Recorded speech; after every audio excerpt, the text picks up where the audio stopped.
So we're talking 2007 when the market was about to about to turn into a crash. So the default mortgages were coming up, and I think because of my first flip that happened that I fell into by accident, and then really took on real estate like a student more than a realtor, and I started to understand mortgages, and then I got myself certified. So I got intellectually engaged in how and why are people taking these bad loans, right? 80 Right. 20 not making any sense. And so as I was doing that, met an attorney who said, you need to come and work for me. We need to negotiate some mortgages. So I did that and then went independent. I didn't like his work ethics too much. So went on my own and then negotiated maybe 85 short sales over a period of less than a year to commercial, commercial large multifamily with receivers on them through the bank. So really, really just got into that end of things before I got licensed to sell homes. Welcome to the Real Estate Pros Show, where we interview real estate investing professionals from coast to coast, as well as the service providers that serve the real estate investing industry.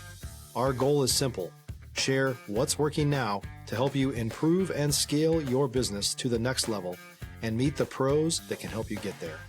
Real Estate Pros is powered by Investor Fuel, America's leader in helping real estate investors and professionals build the business you need to live the life you've always dreamed of. Let's start today's show. Property insurance for real estate investors doesn't have to be difficult, but it does need to be there to protect you when you need it. MyInvestorInsurance.com not only provides insurance at 15 to 30% cheaper than traditional agencies, it's built specifically for real estate investors like you. You can set up an account in about 2 minutes, get quotes on properties, turn on and turn off insurance for your fix and flip or rental properties in around 2 minutes without having to talk to anyone directly, all through our portal. There's no better way or faster way to make sure you've got the coverage you need to protect you, and no more lengthy policies either. Once you're set up, you're billed monthly and prorated by the day for however long your policy is active. It's powered by MSI, the third largest independent MGA, with 1.5 million customers and more than $1 billion in cumulative premiums written.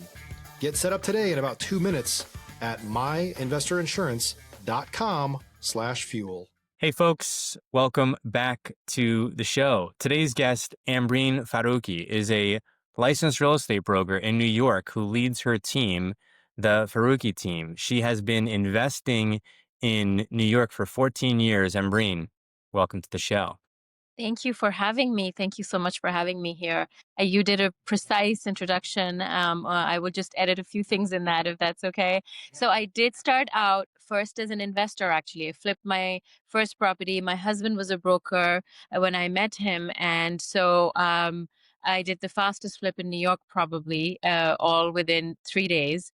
Saw a house with a lock box like on it and got curious Wow. and dug into it and found out it was owned by a person who had the mortgage. And I got very curious and found the owner and just dug further into it. This is coming from no knowledge of real estate, literally going to the books and understanding foreclosure while I was doing it. I was like, what's a foreclosure? Let me learn, and would go back and call him.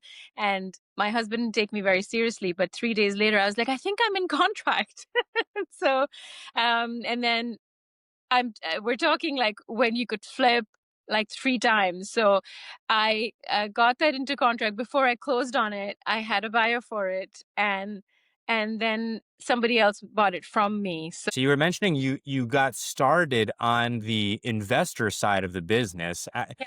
And I didn't get started doing my own flips, but I got started in the single family wholesale space. Mm. So walk us through, that first year or two in the business and what it looked like for you. So we're talking 2007 when the market was about to about to turn into a crash. So the default mortgages were coming up, and I think because of my first flip that happened that I fell into by accident, and then really took on real estate like a student more than a realtor, and I started to understand mortgages, and then I got myself certified. So I got intellectually engaged in how and why are people taking these bad loans, right? 80 Right. 20 not making any sense. And so as I was doing that, met an attorney who said, you need to come and work for me. We need to negotiate some mortgages. So I did that and then went independent. I didn't like his work ethics too much. So went on my own and then negotiated maybe 85 short sales over a period of less than a year, to commercial, commercial large multifamily with receivers on them through the bank. So really, really just got into that end of things before I got licensed to sell homes. Stop living on an island and join the #1 mastermind in America for professional real estate investors. Investor Fuel is a community of hundreds of the nation's top investors working together to build stronger businesses and better lives. In addition to the amazing community of real estate investors acting as a board of advisors for one another, Investor Fuel members have access to 100% funding on purchase and repairs for our members only, a health insurance program, and benefits and discounts that more than pays for the membership of most of our members, meaning it's actually costing you money to not be a member of Investor Fuel. If you're looking to scale your business and build a business that allows you to live the life of your dreams, please visit investorfuel.com today and book a call with our team. And by that time, we had flipped a few properties, but I'd never bought anything we negotiated because of fiduciary. And didn't want to negotiate something lower than what the bank would take, because my job was to get the client out of the loan faster than to get a good deal for myself. So kind of did it really by the book. Yeah. and then got licensed, sold a ton of homes, because after short sales, everything looked so easy. Sure. It Sure. was- I can understand that. It's interesting you mentioned short sales. I'm licensed, or I shouldn't say licensed. I have a short sale and foreclosure certification. And I'm curious, so you were doing this before you were a yeah, realtor. Walk me yeah. through that. How were you negotiating with the banks? How were I, you doing short sales prior I'll tell to being you, a real estate agent? yeah, so I could do them because I asked the bank, I'm not a realtor, I'm negotiating this for an attorney. How do I get paid? And they told me, "Oh, you're negotiating, put a negotiation fee on the HUD." And I'm like, "I'm in New York. I can't do the HUD. I don't create the HUD." So the bank themselves said, "Why don't you just call it the net sheet like the other agents do? Don't call it the HUD. You'll be fine." So I actually got coached by the banks who were going under. Saxon Mortgage, Bank of America, before it got Equator System. Like when they were like, "Give us the money now, right now. Wow. Wire it tomorrow because we need it right now." And so they were that's the time I got into it. So it was speed. It was like, get the package together, send it over. They just want to negotiate. They just want a number and they need a buyer. And in New York, you reduce the price by 20-30%. You got flies all over that, right? It's like the honey that's the it's so selling property was not really, as a realtor, I didn't have to do that. The agents that I was negotiating for would just find a ton of buyers, right? From that, I met some very bad agents that I did not admire, did not want to become licensed because I thought the whole field was scummy, to be honest. Did not respect it. Although my husband was a broker, he's more commercial heavy. So when I got my license, I wanted to do everything right. So from that, the reason I was able to negotiate so many, because I also had two assistants. One of them was a loan processor who knew how to process loans. So she was very quick at getting packages over to the banks. I slowly realized in the first 2-3 months that my job was really to speak to the negotiators and meet the clients. So I was just meeting the people who wanted the agents who wanted negotiations done, and homeowners who came to us directly, went to my husband to list it, and I negotiated it. So yeah, banks were allowing negotiation fees. Banks were even allowing title clearance fees, because some of the properties had such bad title issues that I, as a third party, could say with my LLC on the HUD that I am actually negotiating with the water company, and they would pay me for it substantially at the time. And some of them, my husband was the broker. So that was full disclosure. See, full disclosure is everything. If you're disclosing what your job is and you're doing a job and not sliding yourself into a short sale trying to get paid for things you haven't done, that's a problem. But if you're disclosing and you're saying, "I did this, how do I get paid for this?" The bank will help you and tell you how, or they'll say, "We can't," then you should get paid by the agent, which started to happen after 2009. When the Equator came into the system, things got more organized. And they were like, "Well, I'm sorry, you have to get paid by the agent if you didn't do, if you did the agent's job." Um, If you're looking for consistent, high-quality leads, look no further than Investor Machine. Investor Machine isn't just another agency, it's the most sophisticated, data-driven lead generation company on the planet for real estate investors. and serves the role of being not just a lead generator for your business, but a marketing partner that is helping you achieve your goals along the way. Go to investormachine.com to learn more and schedule a call with our team today.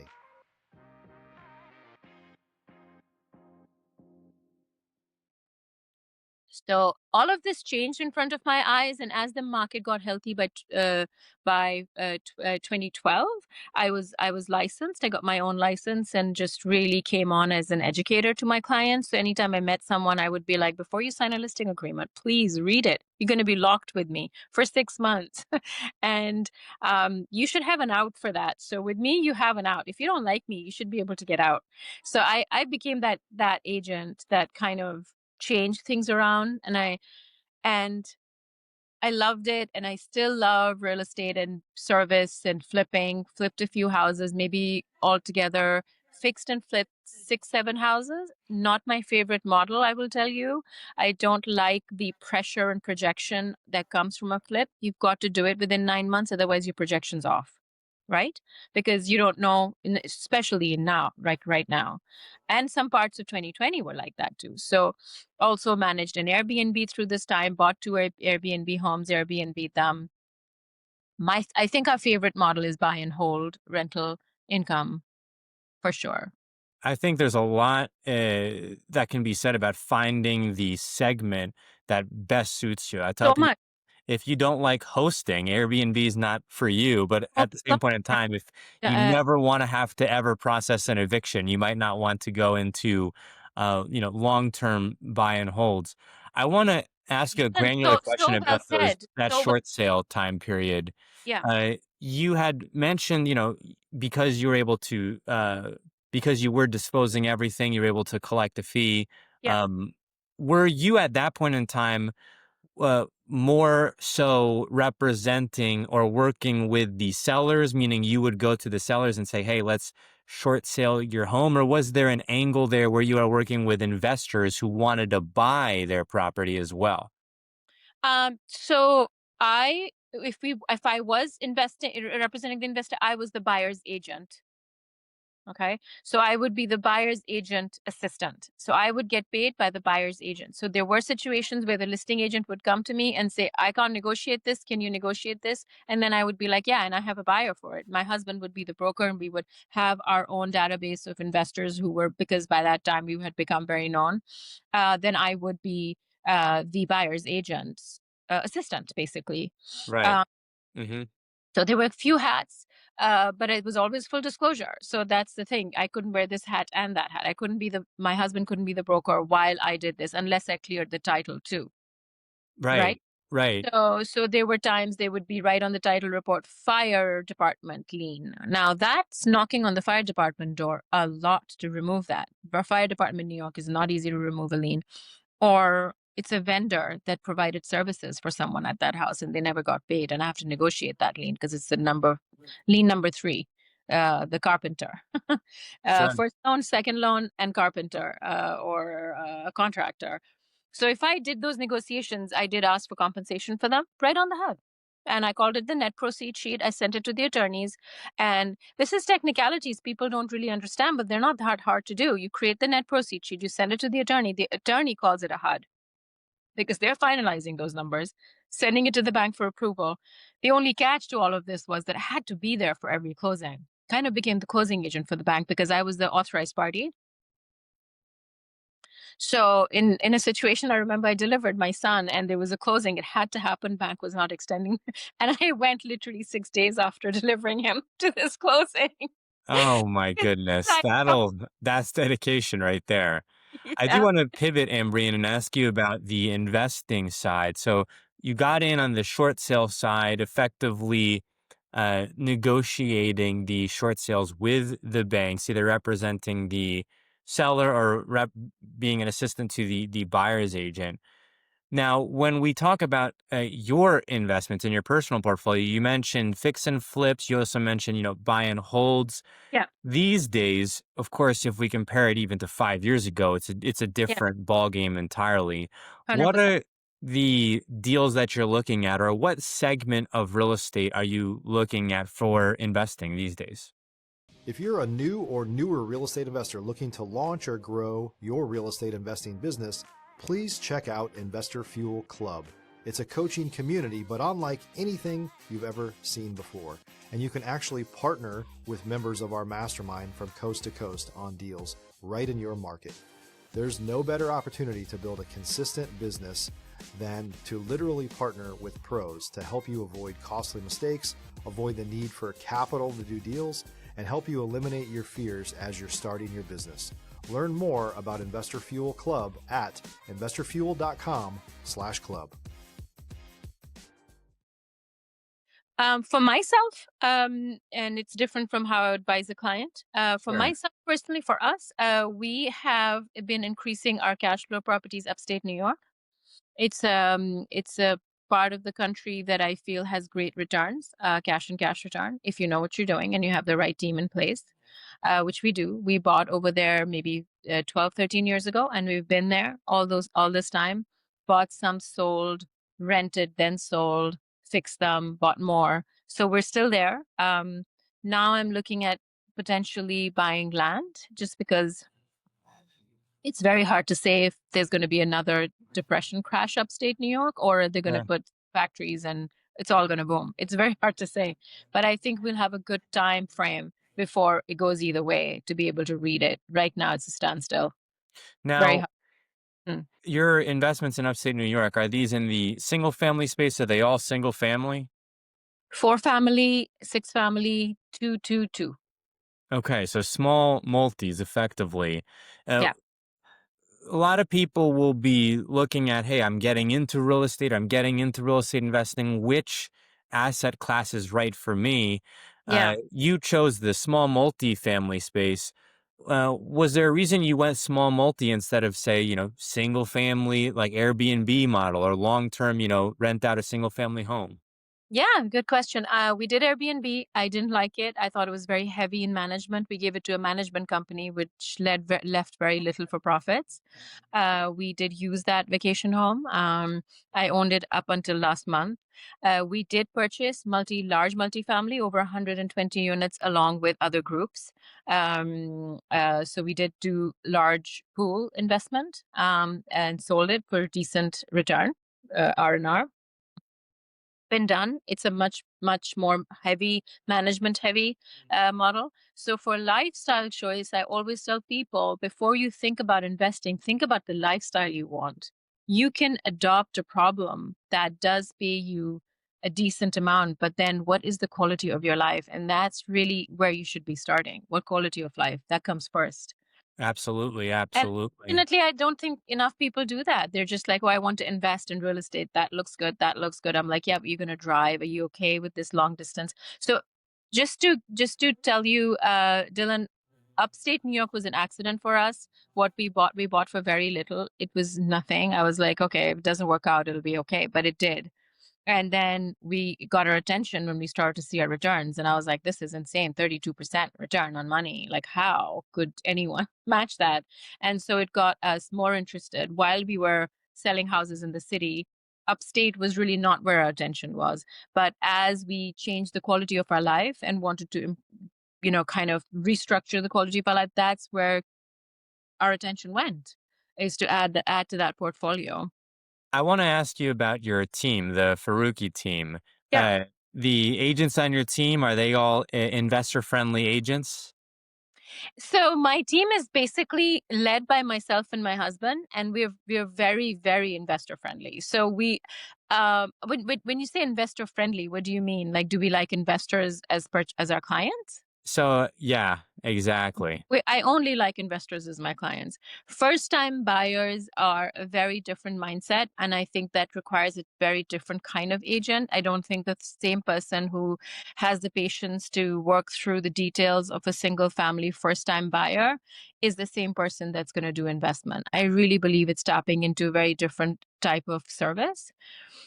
So we are very investor heavy because that's just how we think as well. Is does the numbers make sense, right? We just helped to do a flip. He bought it for 550. He put he's now in it for 820, and he just went into contract at 1.2 million.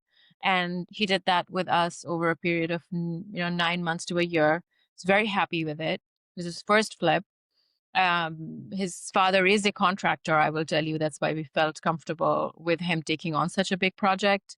But I have several stories of many people that I see now, retiring over their investments because we help them through them That's and talk. wonderful. That's Yeah, it's wonderful. a great feeling. It's really great to have your clients be family and get into their lives and help them organize it. Financial be part of it too.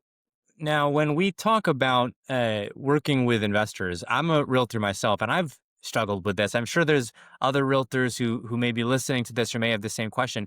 If Yeah, you're an investor-friendly agent, you work with investors, a lot of times, especially if they're submitting creative offers, creative yeah. financing subject to, they don't want to sign a buyer's representation agreement. They're like, I don't want to be locked into you. So how do you handle that?